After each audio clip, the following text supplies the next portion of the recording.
Last but not least, we have ReSpo.Vision.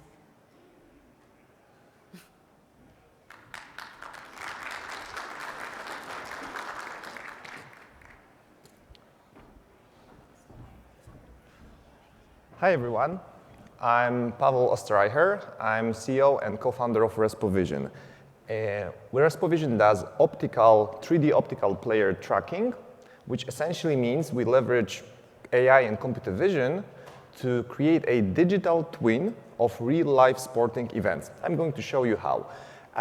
We're from Europe, so it shouldn't come as a surprise to you that the examples will be soccer examples. And I want to start with showing you one, actually. So, yeah, here it is.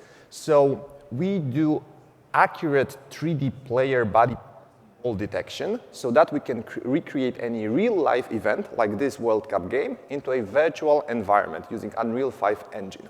The idea is to fully recreate the entire thing, to be able to show the game from literally any perspective, like player point of view. So right now, for the first time ever, you can see this particular goal, 2014 World Cup Robin van Persie header against Spain, from player point of view. Few other examples. Richarlison from Brazil, 2022 World Cup, third-person perspective, the goal against Serbia. Or the goalkeeper perspective, as in here. Think about this product as a broadcast enhancement. You watch the regular broadcast and then a replay shown from the player point of view. Next use case, integration with a headset, Apple Vision Pro, Meta Quest, or any other, allowing people or fans to feel like they're in the game, like they teleport themselves into the game. They look to the right in a headset, players are moving around. They look to the right, they look to the left, there is a ball being passed, etc. 360 view, because we recreate the entire scene in 3D. So yeah, so that's possible. Another use case, studios and highlights. You know, talking about the game by experts, talks about the game by experts, pundits, and other stuff, can now be enhanced with additional camera angles, additional viewpoints to make their point more visible and interesting. And last but not least, the fourth use case, personalized highlights. Just like in the video games, now fans will be able to cut the highlight of their favorite player and broadcast or publish it to their social media, not having to wait for the curated content. And it all is possible with our technology. So let me now walk you through the business model of it. Yeah, because obviously I hope that you like what you saw, but then obviously there's a question of a business case, how we can earn money on that. Why is it worth something to potential customers? The way we frame this technology on those use cases are that we are helping broadcasters, TV broadcasters, media rights holders to monetize their content better. How? Let me start with the first use case, the immersive replays, broadcast enhancements. Increasing the engagement of fans, making them worth more in advertisement value. Two further use cases, studio highlights and personalized highlights, essentially make people stay longer with the content. Yes, so the goal is to attract an audience to just a few minutes longer to watch the highlight reel or to log in on a smartphone app and then just create their own highlight, and that increases again the monetary value of the fans, increases the advertisement value for partners of broadcasters. And the last use case, also mentioned in the video, the virtual stadium can be treated as a pay-per-view kind of thing, but also, and this is a very interesting point to make, more advertisement space. Because again, think about the entire space we create. It's our own space that we create. Nothing stops us from flying a huge Tesla car over the heads of the players, if that's the case, and there's a partnership between Tesla and the broadcasters, or adjusting the advertisements within the feed that will be shown on social media, who gather millions of views, adjusting the feed to the geographical partnership, like different countries, different sponsors of the or partners of the broadcasters. So monetization, so earning money via increasing the value, the monetization potential of the underlying product. And I probably don't need to tell you that the core product, the sports media rights, are extremely valuable, and those things cost hundreds of millions of dollars a year. And there's also an important point to be made about this product addressing a burning need of sports industry, because I want to make this specific point that if you think about sports as a form of entertainment, it's certainly having troubles in adjusting to the new reality. I might say that. So not only it's faced by the ever-changing, ever-tougher lineup of competitors. If you think about competitors, think about things fighting for fans, people's attention with sports, streaming services, video games, mobile games especially, social media and creator economy, all personalized and on demand, whereas sport is still predominantly a lengthy form of entertainment, which hasn't changed a lot during last years. And there's also change in customer preferences. Especially if we zoom into younger generations, we are dealing with shorter attention spans, the need for higher, quicker dopamine boosts, and slow transition from the lengthy form of contents into highlights. What our technology brings and helps the broadcasters, media rights holders with is to address those changes. We're not talking about redesigning the sports experience. Well, that's we should be realistic, but enhancing and improving and making people stay longer, making people more engaged. That's certainly what we are doing. Let me move to the technology slide and tell you a few words about it. So, the very important point, probably the most important technological aspect of our solution, is that we are the first company in the world globally able to extract the 3D depth out of a single camera input, which also includes a TV broadcast.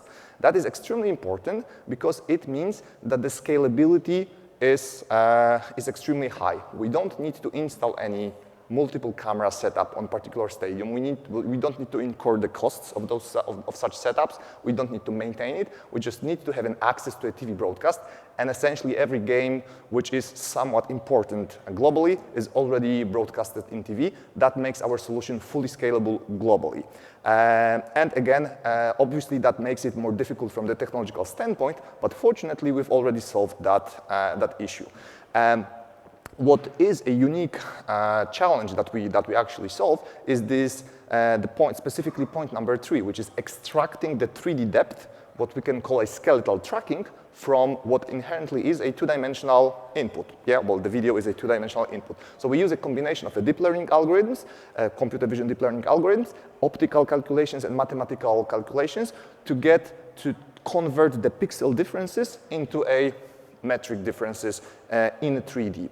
And this is our secret sauce, which we are proud of. And finally, the last step, obviously, is using those skeletons that we captured, 3D skeletons, and animate with them renders that we are creating in Unreal 5, a very powerful engine which provides potential for hyper-realistic depiction.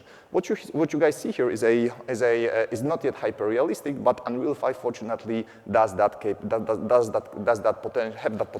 potential, and we are working on it. And the last thing that I wanted to tell you before we move to the questions is the snapshot of the company activity. So I was talking mostly about the visuals because this is an enticing product addressing a huge market of sports media entertainment.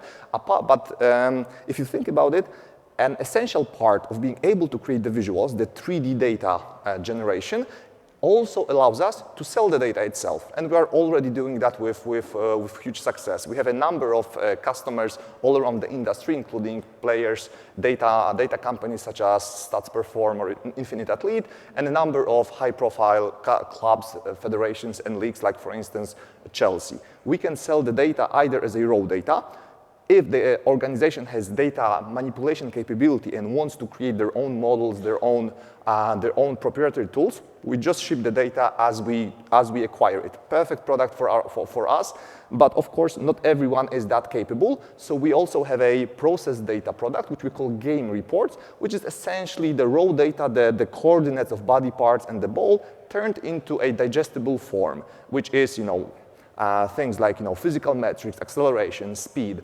heat maps, pass networks, you name it, things that are digestible and accessible to the broader variety of potential customers. So this is our current product offering, data and visuals. And that's all I wanted to tell you about. Now, happy to answer any questions. Thank you very much.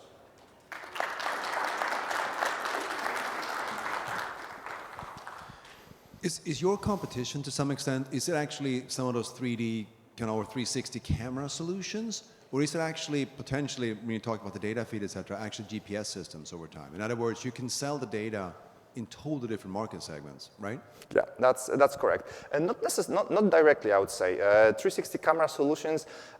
So my goal, or our goal as a company, is to get as personal as possible with the entertainment that we provide. So 360 camera, at the end of the day, will not be able to show you a situation through the eyes of the player, what he or she sees in this particular situation. So to a certain extent, yes, but what we are after is this extreme personalization, is this real life games being able to be consumed as more and more fans and consumers are used to playing video games, being in those immersive environments that they are more and more often in. So I would say that, yeah, that's part of the broader picture, 360 cameras, but also multiple camera solutions as well. But we are after this this immersive experience.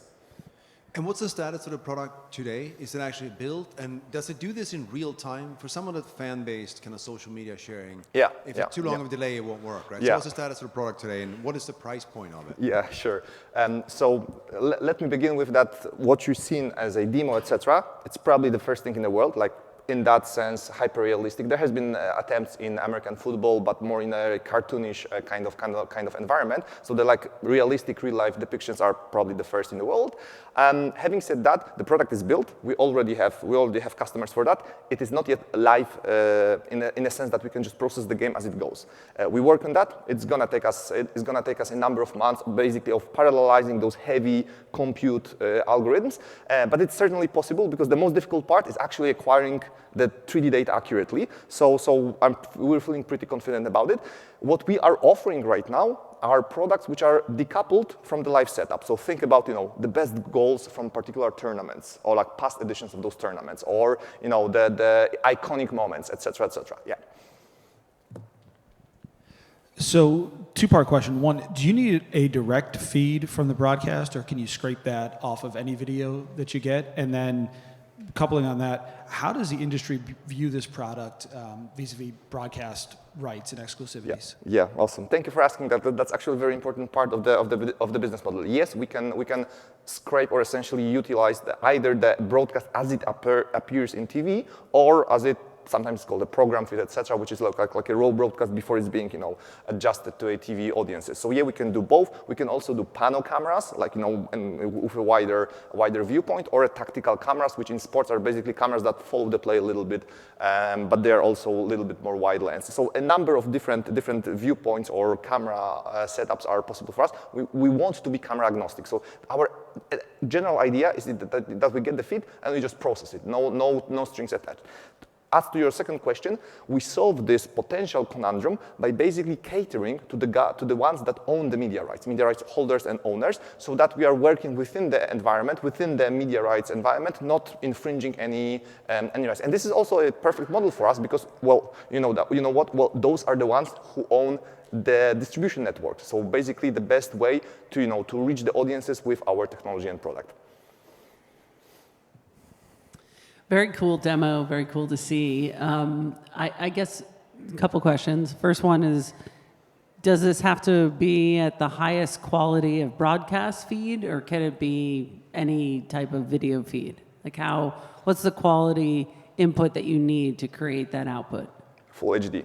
Full HD is the answer. So again, any iPhone or Best Buy camera will provide you with that, provide you this quality. But Full HD, I mean, it boils down to the pixel density of objects. You know what? Like if we are to detect the number that player has, it has to be represented by a sufficiently high number of pixels. It cannot be just 3 blurred, small little pixels. So Full HD is the answer. Great. And when you think about approaching the rights holders, because I think that makes a lot of sense, what is the pitch? What is the problem you're trying to solve for them in their words? Yeah.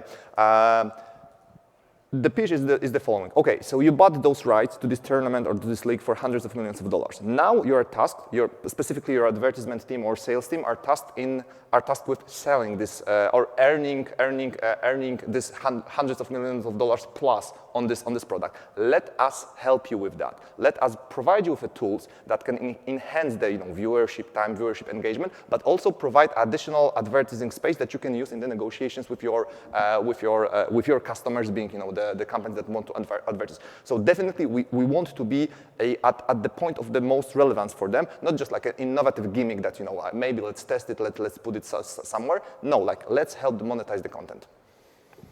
And have you worked with any of those rights holders to date in developing this product? Yeah, we worked with so we are from Europe, we are from Poland. We work with a Polish league who does production on their own. We're working with a data analytics companies. We partner with Infinite Athlete, another big media company. So we do have many inputs. And now, as the product has been developed, we are evangelizing the broader audience. Thank you. Thank you very much.